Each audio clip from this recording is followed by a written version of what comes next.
그렇다면 이제 스타트업이라면 반드시 알아야 되는 회계 이슈들이 몇 가지 있어요. 방치를 하게 되면 우리 회사가 나중에 정말 이 쌓여있는 회계 문제를 풀어나가기가 좀 어렵습니다. 그래서 초반에 잘 판단을 하셔서 문제를 미리미리 체크를 해서 가져가시는 게 좋습니다.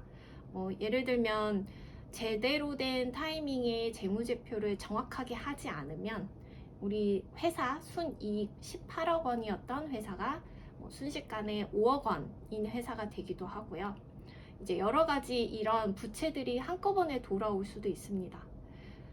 우리 대표님들이 여러 가지 업무에 많이 바쁘신 거는 알지만 그래도 대표님들은 이와 같은 재무제표를 보시고 회계 기본 지식을 필수적으로 아셔야 돼요. 실제로 이제 일어난 회계 이슈들 중심으로 이제 들여다보시면 그래도 우리 외부 투자자의 마음을 읽을 수 있는 최소한의 회계 지식을 알 수는 있습니다. 반드시 알아야 할 10가지 회계 개념이 있습니다. 그렇다고 해서 우리가 전문가가 아니기 때문에 회계에 대해 깊게 들여다볼 필요는 없습니다.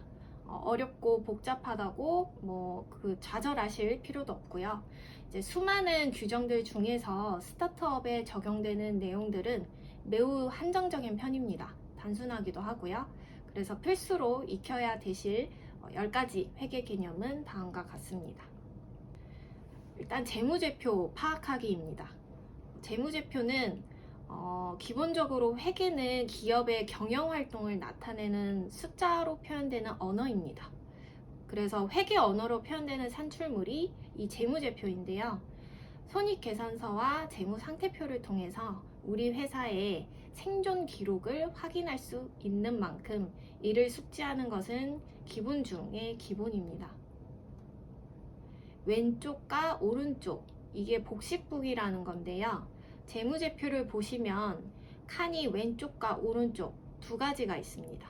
그게 이제 차변과 대변을 뜻하는데 이 복식북이는 거래의 원인과 결과 두 가지 측면을 모두 기록을 합니다. 재무 작성을 외부에 의뢰하는 우리 대표님들도 이러한 작성되는 기본 과정을 알고 계셔야 회사의 재무 상태표를 보셨을 때 경영 현황을 이해하고 설명할 수 있습니다. 해석하기.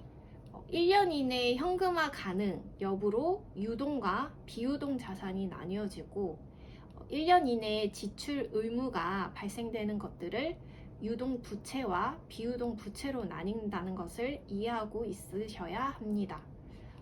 재무상태표는 자산과 부채, 자본, 1년을 기준으로 한 유동자산, 비유동자산, 유동부채, 비유동부채 정보를 통해 회사의 재무상태와 재무 건전성을 파악할 수 있는 중요한 지표입니다. 수익과 비용, 이익, 이 세 가지를 차이를 이해하셔야 되는데요. 이제 많은 분들이 수익이랑 이익의 개념을 좀 혼돈하시기도 합니다. 일상생활에서는 수익이랑 이익이 좀 비슷하게 사용을 많이 하시지만 엄연히 이 개념은 정확하게 다릅니다. 내가 번 돈은 수익이 되고요. 내가 쓴 돈은 비용.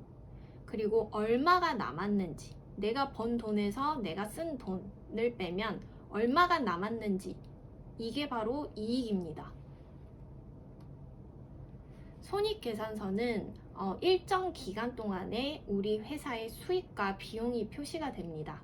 이 말은 즉 내가 번 돈과 내가 쓴 돈, 그리고 저희한테 남은 돈이 얼마가 있는지, 이게 바로 손익계산서입니다.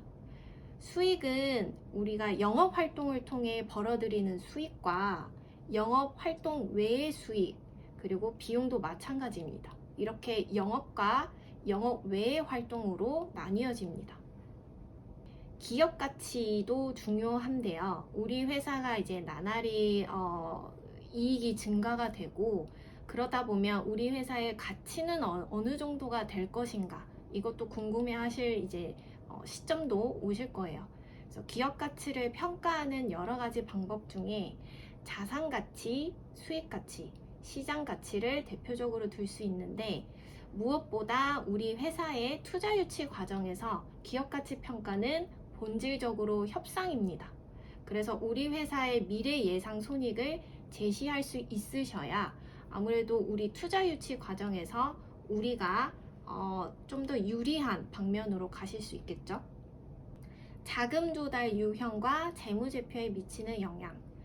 투자 유치를 희망하는 우리 대표님들은 조달 형태에 따라서 기본적으로 재무적 영향을 파악하신 후에 외부 투자자분들과 협상 테이블에 앉으셔야 됩니다.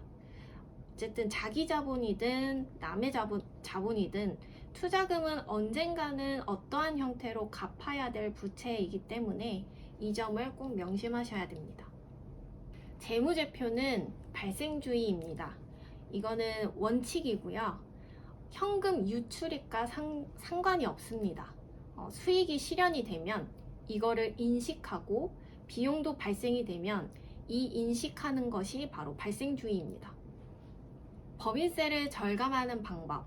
사실 법인세 걱정은 비용을 초과하는 매출을 발생을 시켜서 이게 이익이 남게 되면 그때 해도 늦지는 않습니다. 다만 우리 회사를 운영하는 초기에 세금과 관련해서는 숙지하셔야 될 것이 있습니다.